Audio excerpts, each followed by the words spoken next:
Good morning, students. Today we are going to discuss miscellaneous common errors 10 and ये सभी प्रश्न previous year questions हैं SSC examinations के। आज का पहला प्रश्न, although the manager was keen on, although the manager was, कोई दिक्कत नहीं, keen के बाद फिक्स्ड प्रेपोजिशन ऑन लगता है, keen on आया तो जेरंड आना चाहिए, आया है। द वर्क डन, गेट के बाद अगर ऑब्जेक्ट आता है, ट्रिक है इसका कि अगर गेट के बाद ऑब्जेक्ट आता है तो उसके बाद पास्ट पार्टिसिपल ही आता है, इसलिए यहां भी सही है। Getting the work done, by Sudhir passive में हो गया। यस्टरडे ही ट्राइज, जो हम सेंटेंस लिखना शुरू किए वह पास्ट में था और आगे आकर के वह प्रेजेंट में हो जा रहा है, यही गलत है। ट्राइज के जगह पर ट्राइड होगा। अब एक दो बात यहां और समझने लायक है कि कीन के बाद हमेशा प्रेपोजिशन के रूप में ऑन लगेगा। दूसरी बात कि अगर ऑल्दो से वाक्य शुरू हुआ है तो बीच में येट या कॉमा आना चाहिए। ये जरूरी नहीं है कि जो भी वाक्य ऑल्दो या दो से शुरू होंगे उनमें हम येट लगाए ही, या तो येट या कॉमा का प्रयोग करते हैं। येट लगा भी सकते हैं और हम कॉमा भी लगा सकते हैं, तो यहाँ कॉमा दिया हुआ है इसलिए यह सेंटेंस करेक्ट है। कभी भी यह भ्रम ना पालें कि ऑल्दो या दो से वाक्य शुरू हुआ है तो येट होना ही चाहिए। अगर कॉमा दे दिया गया है तो सेंटेंस करेक्ट हो जाएगा। Now question number 2, computer education, कोई एरर नहीं है। In universities and schools, schools और यूनिवर्सिटीज में टुडे, आज, lives much to be desired, यह इंफैटिक सेंस में लिखा गया है और कहा जा रहा है कि आज कंप्यूटर एजुकेशन स्कूल्स में या यूनिवर्सिटीज में डिजायर के लिए बहुत कुछ देता है। तो बहुत कुछ की जब बात की जाती है इन कंपैरिजन ऑफ पास्ट, तो मच के जगह हमें मोर का प्रयोग करना चाहिए था। Lives more to be desired, तब यह एक सुटेबल सेंटेंस होगा। Next question number 3, we were looking forward to, look forward to के बाद हमेशा जेरंड आता है। जेरंड चैप्टर में यह पढ़ाया जाता है। लुक फॉरवर्ड टू आप ट्रिक नोट कर लेंगे, look forward two plus gerund, इसलिए यहाँ हियर गलत है। हियर के जगह पर हम हियरिंग का प्रयोग करेंगे और यही नहीं, कहीं भी लुक फॉरवर्ड टू के बाद जेरंड ही आएगा। एनडीए में, डिफेंस के हर एग्जाम में, एसएससी के एग्जाम में हमेशा यह प्रश्न आते रहता है, सारे प्रश्न आए हुए हैं।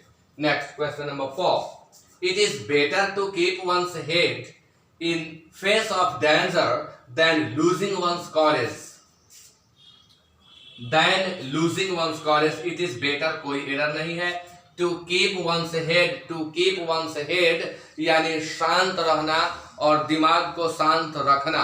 To remain calm, to keep one's head in the face of danger than losing, तो यहाँ पर ट्रिक है कि better than, sooner than, rather than, would sooner, would better, would rather, had sooner, had better, had rather के बाद verb one का प्रयोग होता है।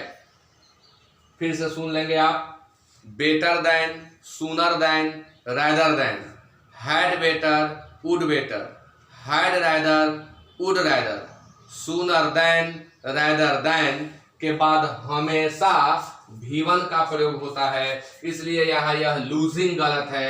लूजिंग के जगह पर हम लूज का प्रयोग करेंगे।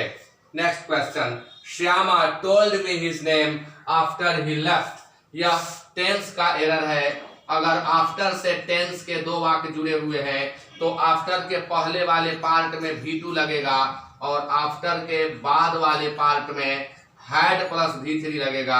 इसी पैटर्न को हमें यहाँ फॉलो करना होगा और एरर 3 में है, हमें लिखना होगा ही हैड लेफ्ट। आफ्टर के पहले अगर V2 हो तो आफ्टर के बाद हमें हैड V3 का ही प्रयोग करना होगा, इसलिए यहाँ पर एरर 3 और ही हैड लेफ्ट करेंगे। Now question number 6, your success in an examination, किसी भी परीक्षा में आपकी सफलता depends not only on what papers you have selected।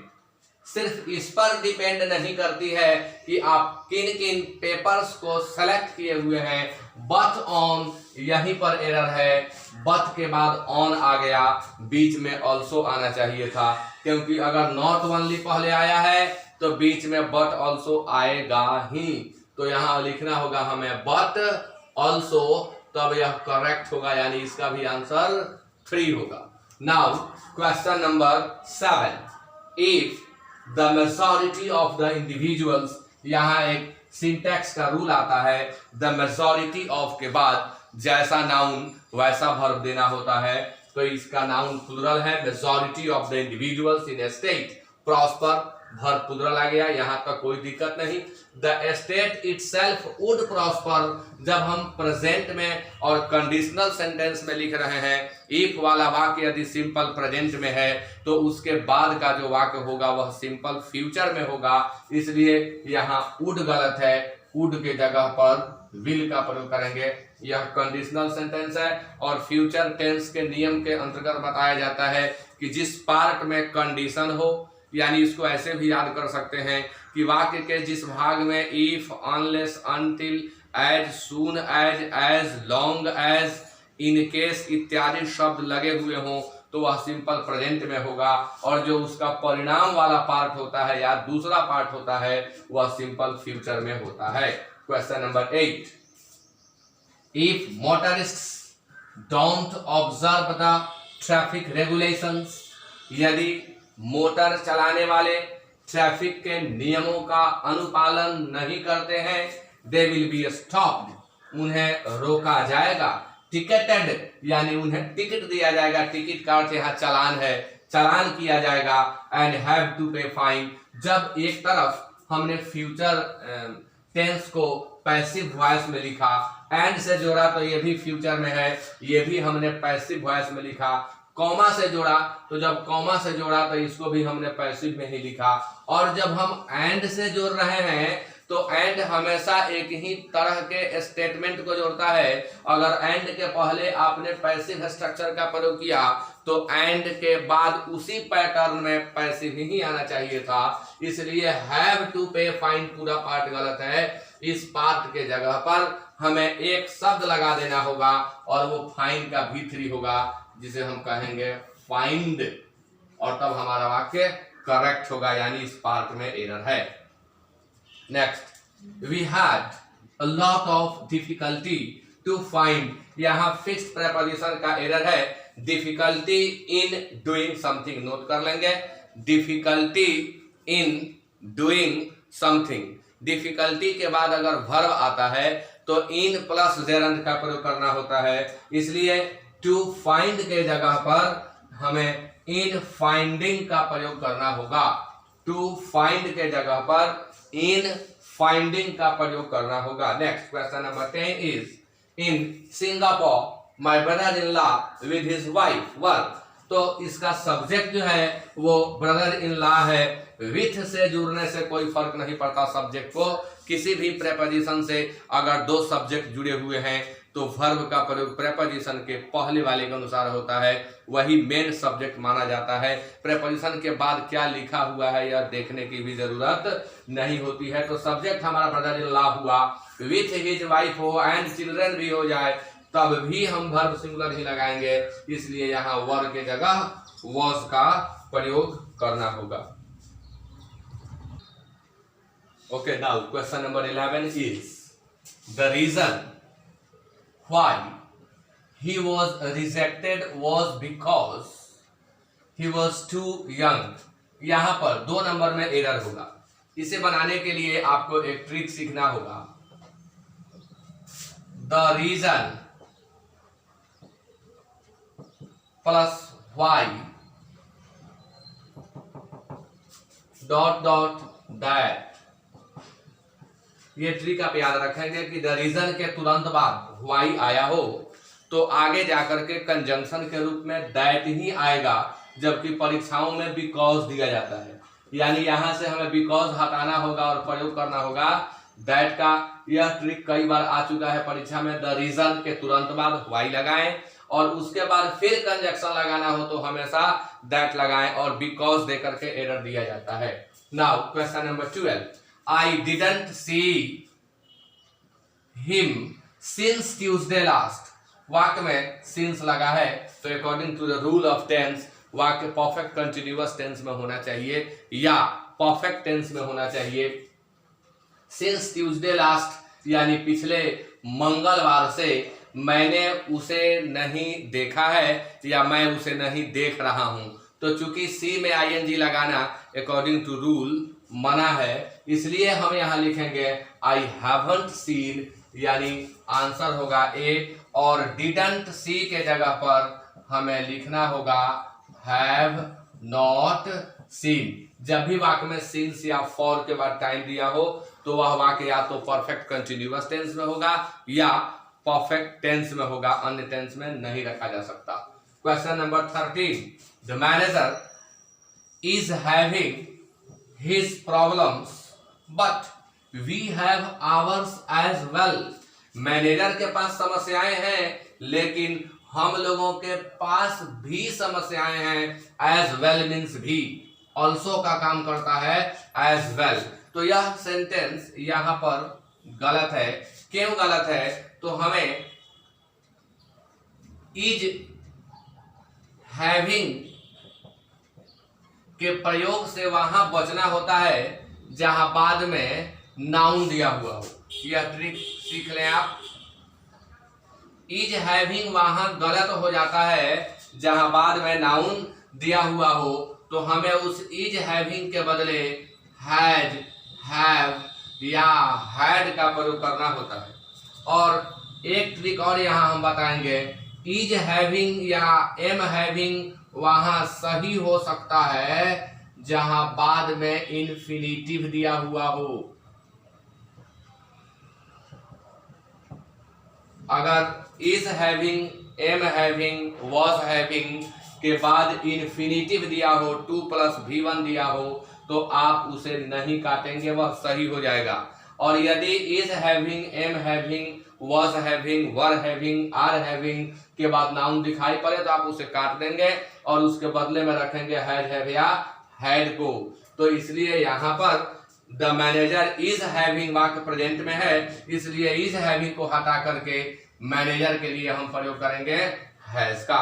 Now question number 14, every one of us has to be very vigilant to safeguard our hardly won. Our hardly won, hard positive होता है और hardly negative होता है। कठिनाई से प्राप्त किया हुआ का अंग्रेजी हार्ड वोन होगा, हार्डली वोन नहीं। जैसे ही is working hardly to meet the expenses of his family, यह गलत है। ही इज वर्किंग हार्डली नहीं होगा। एडवर्ब वाले क्लास में हम यह बता रहे थे, पिछले वीडियो में हम एडवर्ब में बताए हुए हैं कि जब हार्ड का प्रयोग आपको पॉजिटिव सेंस में करना हो तो वह हार्ड ही रह जाता है, एडजेक्टिव एडवर्ब दोनों रूपों में। लेकिन जब निगेटिव करना हो तो हार्डली हो जाता है। तो यहाँ इसका सेंस है कि जो कठिनाई से प्राप्त हुई, तो कठिनाई से के अर्थ में हार्ड का ही प्रयोग होता है, हार्डली का नहीं। इसलिए आंसर होगा हार्ड वोन लिबर्टी, यानी वह आजादी जो बड़े परिश्रम के बाद, बड़ी कठिनाई के बाद हम लोग प्राप्त किए। तो हार्डली वोन के जगह पर हार्ड ओन होगा। Question number 15, while I was driving home, जब मैं घर को ड्राइव कर रहा था यानी घर आ रहा था, I heard some shocking news at the radio, तो रेडियो कहीं चल रहा था और उस रेडियो पर मैंने एक शॉकिंग न्यूज सुन लिया। तो एट द रेडियो के बदले ऑन द रेडियो का प्रयोग होगा, क्योंकि रेडियो पर कुछ सुन लिए, टेलीविजन पर कुछ देख लिए, तो वहां एट नहीं ऑन का प्रयोग होता है। Next question number 16, the management committee was divided in their opinions। यहाँ पर नाउन के अंतर्गत जो ट्रिक हम पढ़ाते हैं उसको बताना पड़ेगा। अगर सब्जेक्ट के जगह पर जूरी हो, पार्लियामेंट हो, गवर्नमेंट हो, जूरी हो, पार्लियामेंट हो, गवर्नमेंट हो, कमिटी हो, फैमिली हो, ऑर्केस्ट्रा हो, ऑडियंस हो, तो इन सब के साथ सिंगुलर वर्ब भी लगता है और प्लूरल वर्ब भी लगता है। इसका मैं ट्रिक बताता हूं कि सिंगुलर वर्ब तब लगता है जब वाक्य में आगे इट्स लगा हो, और प्लूरल वर्ब तब लगता है जब वाक्य में आगे देयर लगा हो। तो यहाँ आप देखिए देयर लगा हुआ है। अब इस देयर के चलते यहाँ यह वॉज गलत है, इस वॉज के जगह हम प्रयोग करेंगे वर का। दूसरी बात कि अगर डिवाइडेशन या different opinions according to the rule of books, अगर डिवाइडेशन या डिफरेंट ओपिनियंस का बोध हो रहा हो तो इन सबके साथ jury, parliament, government, committee, audience, orchestra, family, class, army, इन सबके साथ वर्ब प्लूरल होगा। और यदि इनके वन ओपिनियन या यूनिटी का बोध हो रहा हो तो वर्ब सिंगुलर होगा। उसमें आपको कठिनाई होगी, समय ज्यादा लगेगा, हमेशा यह ट्रिक काम कर जाएगा। इट्स दिखाई पड़े तो आप सिंगुलर वर्ब दें और देयर दिखाई पड़े तो आप प्लूरल वर्ब दें। जैसे यहाँ देयर दिखाई पड़ा तो यहाँ हम वाज को काट करके वर ही लिखेंगे। Now question number 17, the green paint on the wall provides a suitable contrast with the yellow doors. No error. इसमें कोई एरर नहीं है क्योंकि कंट्रास्ट के साथ विद का प्रीपोजिशन विद का प्रयोग होता है और अन्य कोई एरर इसमें है नहीं। वर्ब सिंगुलर है क्योंकि हमारा सब्जेक्ट सिंगुलर है और अन्य कोई एरर यहाँ पर नहीं है।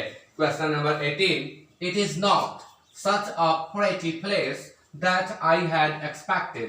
यह जगह उतना सुंदर नहीं है जितना मैं उम्मीद किया था। तो उतना जितना के अर्थ में हम सच के साथ एज का प्रयोग करते हैं और उतना की के अर्थ में या जो के अर्थ में या वैसा जो के अर्थ में सच दैट का प्रयोग करते हैं। तो जब उतना जितना अर्थ निकले तो आपको सच एज का प्रयोग करना होगा और वैसा की अर्थ निकले चाहे वैसा जो अर्थ निकले तो सच के साथ दैट का प्रयोग करना होगा। यहाँ उतना सुंदर नहीं जितना मैं उम्मीद किया था तो इसलिए हमें सच के साथ एज लगाना होगा। नेक्स्ट, ये तब गलत हो गया, दैट के जगह पर हम लोग प्रयोग करेंगे एज का, यही दैट गलत है। Next question number 19, the above and flow, इसे भी याद करना होगा।